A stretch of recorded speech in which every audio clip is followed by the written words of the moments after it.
A pauta de mel. Tudo bem? Doce, uma pauta Regina. doce. Seja Tudo muito bom? bem-vinda. Obrigada. Que prazer em te receber. Mel e queijos. Isso. Na verdade, nós vamos falar aqui de um universo que as pessoas acham que é só um produto, né? A gente fala de mel, as pessoas pensam muito rapidamente assim naquela abelha que pica, naquela coisa agressiva e não nessa vida doce toda. Então, de cara, eu vou contar para vocês que nós temos dois mundos aqui muito distintos, gente. A gente tem o mel da abelha que pica, que todo mundo conhece, que por incrível que pareça não é uma abelha brasileira, curiosamente, né? Ela veio para o Brasil, se abrasileirou, mas ela não é originariamente brasileira. E o segundo universo é do mel das abelhas nativas brasileiras. Que é outras nativas. E olha que coisa curiosa, gente. Essas abelhas nativas, elas não picam, elas não têm ferrão. E elas produzem meles licorosos extremamente superiores para a gastronomia do que o mel convencional que todo mundo está acostumado a comprar no supermercado. Que coisa. Aqui tem o quê? Aqui nós temos uma familhinha de uma abelha que chama mirim. Pode abrir? Pode abrir, Tá fica à louca pra vontade. A gente vai poder ver, inclusive, elas aqui pela frente, não sei se a câmera consegue mostrar aqui, né? Consegue. E essas colmeias... Dá pra todo mundo ver aí, pessoal? Dá pra ver. Mas vamos fazer o seguinte, vamos acompanhar algumas dicas rapidinho e na volta a gente vai destrinchar esse assunto com todos os detalhes. Até já já. Márcia Basile, que é empresária, estava me dando uma aula e agora a gente vai compartilhar com vocês. Isso aí. Márcia, você falou então dessas abelhas que são nativas, não são brasileiras, mas são nativas. Gente, isso é um pet. Dá para entender? Você pode ter no jardim da sua casa, em plena caixa, cidade de São Paulo. Sim, em plena caixinha. E eu posso produzir o mel, ou Você não? pode produzir o seu mel. Mas a gente acaba contando uma história até para vocês terem uma ideia. favor. Uma abelhinha nativa, ela produz muito pouquinho. Enquanto a abelha que pica, que todo mundo conhece, produz até 20 quilos por ano. Uma abelha nativa produz 300 gramas em média, gente, tá? Isso varia muito. É uma coisa muito refinada. Muito refinada, com uma produçãozinha muito pequenininha. E elas têm, antes da gente provar, Regina, uma importância vital, essas abelhas nativas, na nossa vida como um todo. Elas são responsáveis pela recuperação de matas nativas. Sim, Márcia. Sim. Imagina se não houvesse a Amazônia. Bom, já não estaríamos mais aqui, mas vamos supor que a gente colocasse umas colôniazinhas lá de abelhas nativas. Em algum tempo, a floresta voltaria. Iria se formar. Iria se formar. Graças à abelha. Abelhas nativas. A abelha Apis que pica, ela tem uma importância muito grande na nossa agricultura. Hoje ela é responsável por grande parte da polinização da nossa agricultura. E a abelha nativa está fazendo a função dela, devolvendo o verde que o homem está destruindo. Então são duas famílias separadas que unidas são responsáveis por 70% do que a gente come. 70% do que a gente come. Então não são seres desprezíveis, são seres de uma importância vital. Vamos provar? Então, eu estava mexendo aqui, isso daqui é mel puro. Esse é um mel que a gente chama ele de malacacheta, é um mel que vem de uma região de Minas. E com essa diversidade, a gente prova aqui para vocês, gente, que mel é terroir. O que é isso? É o local aonde as abelhas trabalharam para compor e fazer essa vida doce que está aqui, diversa, né? Isso daqui também é mel puro. Isso é mel puro. Outra cor e outra textura. Totalmente. Isso daqui é mel puro. Já está aí, esse é muito superior em termos gastronômicos, você vai provar. A textura é outra. É muito líquida. E isso daqui também é mel puro. Também é mel, é o nosso clássico in natura, que a gente extrai da caixa, da colmeia, tudo que ela tem de bom dentro e sem filtrar. Fica esse produto raw, bruto, cru, que tem essa textura de doce de leite. Olha. Mas deixa eu entender uma coisa. São abelhas diferentes. Abelhas diferentes. Que vivem em locais diferentes. Perfeito. Nós temos uma representação aqui, gente, de meles de abelhas nativas do Ayapoque ao Chuí. No total são quantos? Aqui nós temos na linha 12 meles. Mas existe uma quantidade maior. Não são todas abelhas nativas que produzem mel que a gente possa consumir, mas a grande maioria sim.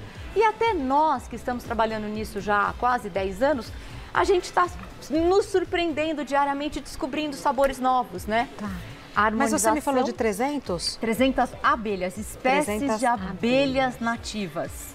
Então, esse é o nosso ouro líquido, né, gente? Exatamente. E a gente tem que explorar. E aqui eu trouxe, Regina, exemplares, porque aqui eu não estou inventando nada, gente. As abelhas fizeram esse trabalho e os nossos talentosos queijeiros fizeram esse outro trabalho em cima do terroir brasileiro. Tudo nacional aqui. Tudo nacional. E essa harmonização que nós vamos fazer agora é bíblica. Tá na Bíblia, queijo e mel, é desde que o mundo existe, então não é novidade. Então eu vou dar para você provar. Oba! São 3 queijinhos aqui, basicamente. Esse é o Tulha, da Fazenda Atalaia, que é um queijo de corpo mais grosso, como se fosse um parmesão. Eu recomendo, eu vou afastar um pouquinho aqui para ficar mais fácil. À vontade, Márcia. Esse queijinho, esse melzinho com esse queijo, que é um in natura, que é uma harmonização perfeita desses cristais com esse efeito do Tulha. Regina, acho que eu vou te dar esse garfinho para ficar mais fácil. Ô, Márcia, então você disse que eu posso ter isso daqui em casa para observar. Para você observar, e não é só para você observar, principalmente, né, gente? Elas polinizam. Então, o entorno... É incrível isso, né? Eu falo, depois da degustação, tudo muda, né, gente? É muito difícil a gente trazer para o cliente sem a prova na boca desses sabores, né? Isso tudo é uma harmonização de terroir, terroir Brasil com terroir Brasil. Então existe um match, uma combinação muito perfeita nisso. Mas né? eu tô curiosa aqui. Eu vou ter abelha, mas elas polinizam, então eu vou abrir. Você vai abrir, elas vão entrar e sair dessa casa diariamente. Como um viveiro. Elas vão ficar livres. A abelha é um ser livre. Não existe um apicultor no mundo que consiga prender uma abelha. Tá, então eu tenho isso daqui. Aqui vai ficar a casinha deles, que é delas, que elas vão vir quando elas quiserem e vão coletar néctar e pólen. Essa ideia é ótima. É demais. Então, esse nosso projeto começou com uma ideia nossa, há alguns anos atrás, que a gente acabou instalando em São Paulo 150 caixinhas dessa nos restaurantes ícones dos grandes chefes que tinham interesse em divulgar as abelhas nativas, o mel das abelhas nativas e a existência desses seres iluminados. São muito miudinhas, parecem formiguinhas. Pois é. E aí, se você olhar, vamos lá. Então vamos provar agora. Eu posso ter essa caixinha, eu já fiquei interessada. Essa aí a gente pode conversar. Esse aqui é o queijo da Heloísa Collins, do Capril do Bosque, chama Pirâmide. E eu sugiro, como harmonização... Parece um coco. Parece um coco. É diferente, né? Olha, eu acho que eu vou colocar aqui, esse já tá aí, que eu acho que é bem delicado. Posso roubar à vontade, aqui um minuto? à vontade. Ó, vamos lá. Esse parece uma cauda. Pois é, parece uma cauda pronta. Você acredita que eu não fiz nada aqui, Regina? Acredito. É o trabalho só das abelhas. O pessoal pergunta muito qual é o nosso segredo, que os produtos são muito delicados.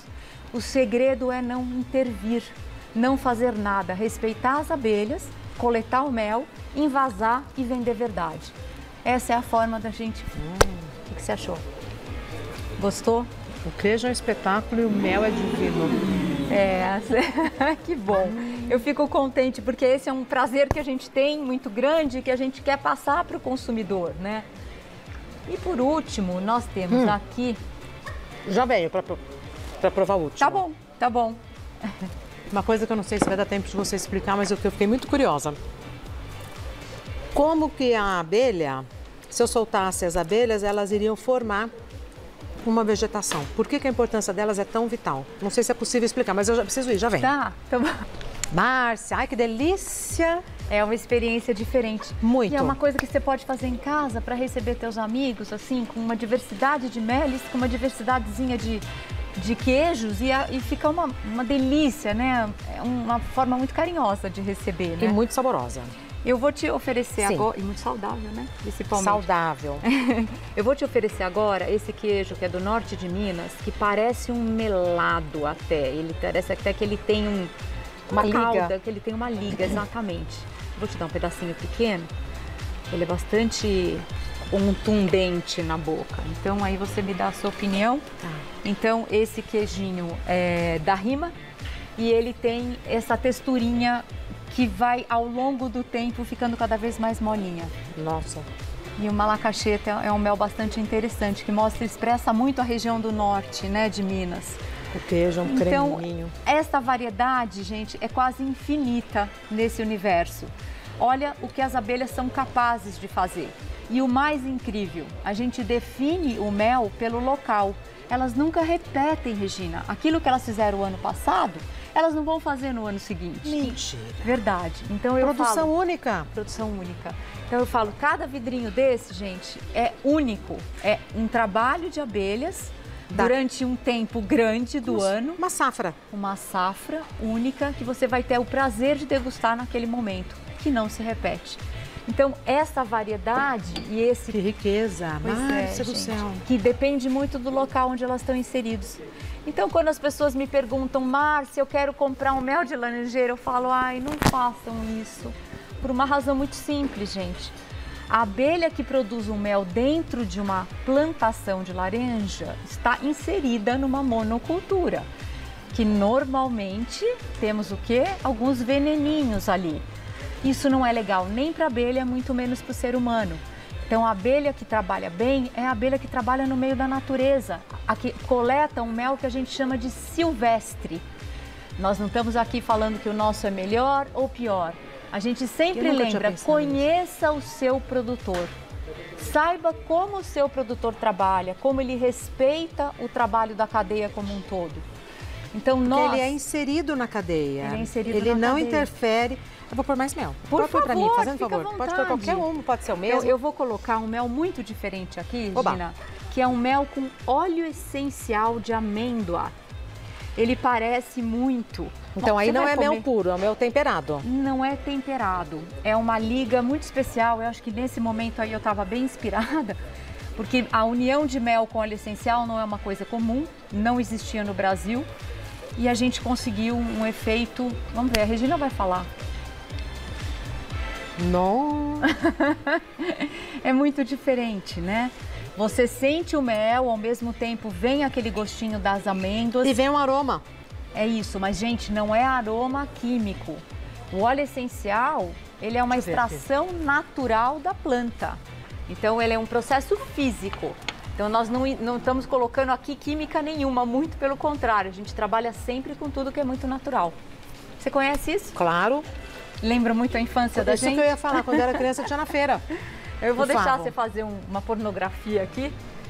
Você pode passar aqui, ó, na frente da câmera o seu garfinho.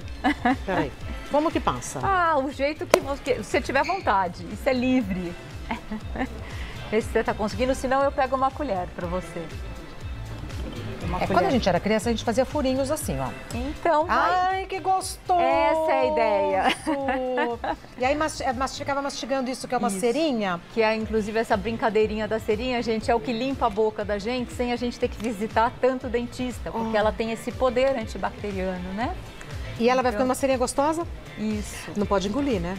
Não tem esse... Isso é uma coisa muito pessoal. Ela é totalmente digestível, ela vai se digerir no corpo. Não tem esse problema. Aí é muito pessoal. Tem gente que não gosta de ficar com isso na boca e tem gente que curte. Mas é uma textura muito interessante na boca, Não, vai engolir. Eu nunca soube que podia engolir. Então, e é isso, enquanto você está fazendo esse processo, ainda você está ajudando aí toda a sua parte, a boca, a dentição, né? Nossa, que delícia. Muito sabor, né? Fiquei com essa curiosidade, eu vou procurar saber, me aprofundar mais no assunto, porque é um assunto muito rico. Sem dúvida. Qual a função das abelhas, né? Sim. Que podem refazer. E mais do que isso, vegetação. aqui a gente tem um tripé muito importante, né, gente? A gente, quando está falando de mel de abelha nativa, esses produtos que vocês estão vendo aqui, todos eles se originam de pequenos produtores do Oiapoque ao Chuí, de novo. Então, a gente está ajudando pequenas famílias com baixa renda, que, entre outras culturas, tem a produçãozinha do mel. E a gente... Tem uma consciência. Então, além deles estarem ajudando a natureza, nós estamos ajudando essa pessoa economicamente, comprando esse mel o ano todo, essa produção deles, e a gente está levando saúde, alegria, amor e ouro líquido para o nosso consumidor. Uma cadeia do bem. De ganha-ganha. Entra no Instagram da Márcia, é mbmel. @mbmel. Isso. E eu tenho uma surpresa para você. Se você for lá, tem uma surpresinha hoje. Se você respondeu para mim, qual o país que produz o melhor mel no mundo? Brasil. É o Brasil. Gente, eu posso falar isso com certeza. É o Brasil. Essa diversidade não existe em lugar nenhum do mundo. Regina. Maravilha. MB é MBEE.